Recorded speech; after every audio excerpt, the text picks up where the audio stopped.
Kaixo, ongi etorria, probabilitatea zer den ikasteko aurrez jakin behar ditugu hiru gauza. Zer den ausazko esperimentua, zer den lagin espazioa eta zer den gertaera bat. Orduan, hasiko gea ausazko esperimentuarekin. Eta zer da hori?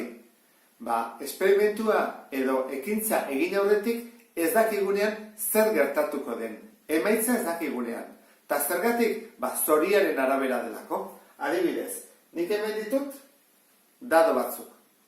Eta bota aurretik nik ez dakit atako den 6, 4, 2, hemen beste 4, bat, nik ez dakit zer aterako den.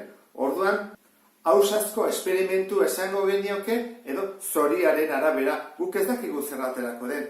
Txanpon bat bota aurretik nik ere ez dakit zer aterako den, atako den aurpegia edo gurutzea. Orduan, hauek dira ausazkoak. Zergatik ekintza egin arte ez dakigulako emaitzak zer aterako den.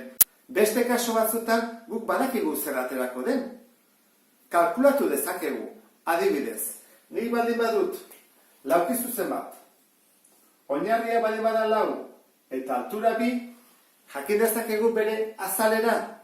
Bai, 4 bider 2, 8. Orduan, hau baldin bada 8 zentimetro karratuak, zentimetroak, kalkulatu dugu. Orain, hori ez da ausazko esperimentu bat. Bigarrena lagin espazioa da. Eta da, emaitza posible guztiek osatzen duten multzoa. Adibidez, dado bat jaurtitzea. Eta orduan, ze emaitza egon daiteke? Adibidez, nik hau dut. Botatzen bai badut, eta deitzen zaio E. E handiz, berdin, ze emaitza izan dezake? Bata, 2, 3, 4, 5 eta 6. Hori izango izateke multzo guztia. Emaitza guztiak hemen daude. Batetik 6. Giltza batekin itxita erekitzen ditut eta E deitzen diot. 2 txanpon airera botatzea. Orduan, horren lagin espazioa zein da. Jarriko diot baita ere E, berdin, erekitzen dut giltza, eta hasiko gara. 2 txanpon baldin badira, lehenengoa atea daiteke adibidez, aurpegia. Eta bigarrena ere, aurpegia. Hori da, aukera bat. Bigarren aukera, lehenengoa da, aurpegia. Eta bigarrena, gurutzea. Hirugarren aukera, gurutzea eta aurpegia. Eta azkenekoa, gurutzea eta gurutzea. Hau dira, 4 aukera. Ez dago da aukera gehiago. Orduan, ulertuta zer den lagin espazioa, goazen gertaerakin. Gertaera da lagin espazioaren azpi multzo bat, multzo txiki bat. Orduan, ez dira denak sartzen. Hori ulertzeko 2 aukera ditugu.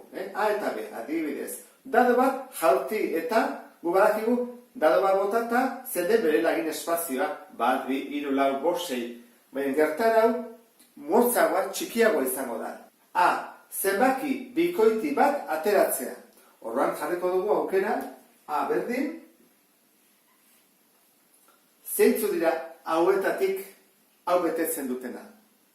1, 2, 3, 4, 5. Bikoitiak, 2, 4 eta 6. Orduan jarriko dugu 2, 4 eta 6. Orduan hemen 3 aukera daude ikusi duzuen bezala murriztu eginda. Multzo txikiagoa da. Urrengoa, B berdin, 4 baino handiagoa den zenbaki bat ateratzea. Hemen zeintzu dira 4 baino handiagoa, 5 eta 6. Orduan, 5 eta 6. Ausazko esperimentua eta lagin espaziala ulertuaz, orain landu dezakegu probabilitatea. Eta zer da probabilitatea? Zenbaki bat. Zer neurtzen du zenbaki horrek? Gertaera baten ziurgabetasuna. Guk nola ez dakigun, neurtzen digu eta esaten digu 0,3 edo 0,6 edo 0,52. Zerotik batera. Zerok zesan nahi du gerta hori ezinezkoa dela. Eta batak ziurra dela. Adibidez, ni botatzen badut dado bat, ziurra zer da? Zenbaki bat atako dela. Orduan, botatzen badut adibidez hau, Nik badakitatako dela bat edo bi edo hiru edo lau edo bost. Ordan, hau ziurra da, zenbaki bat ateako da. Eta zer da ezinezkoa? Hau da, probabilitatea 0.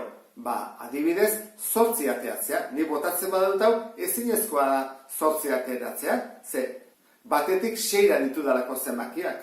Orduan, probabilitateak esaten digu, ze aukera dagoen guk ez dakigun hori gertatzeko. Probabilitatea neurtzeko Laplaceren legea erabiliko dugu. Eta jartzen du, P handiz, probabilitatea A gertatzeko, A gertaeren aldeko kasuen kopurua, alde daudenak, zati kasu posibleen kopurua. Hau da, lagin espazioa. Orduan, hasiko gea lehenengoarekin.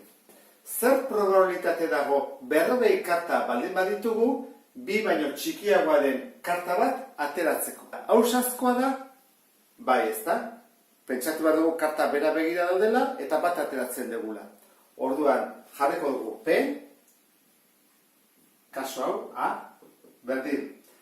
Kasu posibleen kopurua. Zenbat kasu daude? 40 karta daudenez, 40 posibilitate daude. 40, zati 40. Eta goian, zenbat ditugu alde? 2 baino txikiagoa, zenbat karta daude? Batekoak ez da? Eta zenbat bateko egoten dira baraja batean?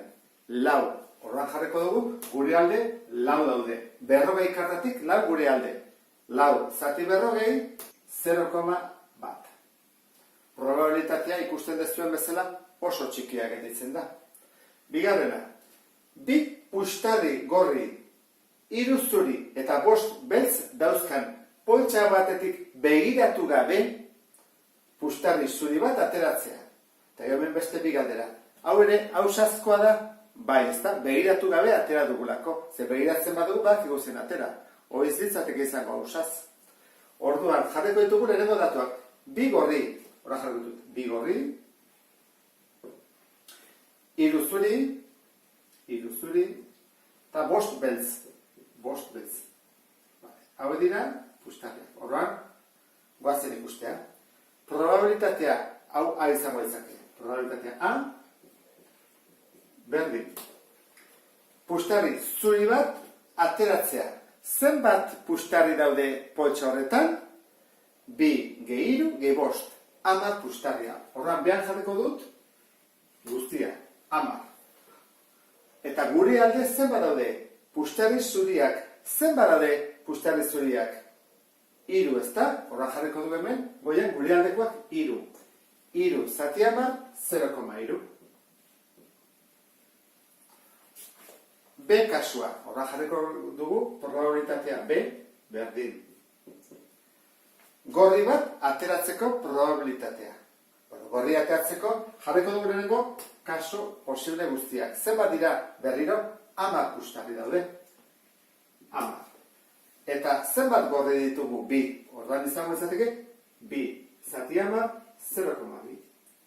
Eta azkena, puxtarri zuri edo bez bat ateratzea. Orduan, probabilitatea ferena izango litzake. 10 kaso guztiak, eta horren gure alde zentzu daude, edo zuriak, edo beltzak. Orduan, biak batu egin behar ditugu. Zenbat zuri ditugu? 3. Eta beltzak 5. 3 gehi 5, 8. Orduan, gure alde daude, 8. Berdin, 0,8. Zein da hiruetatik probableena? Hau da, aukera gehiago gertatzea, azkeneko hau. 0,8 batetik oso gertu dagoelako.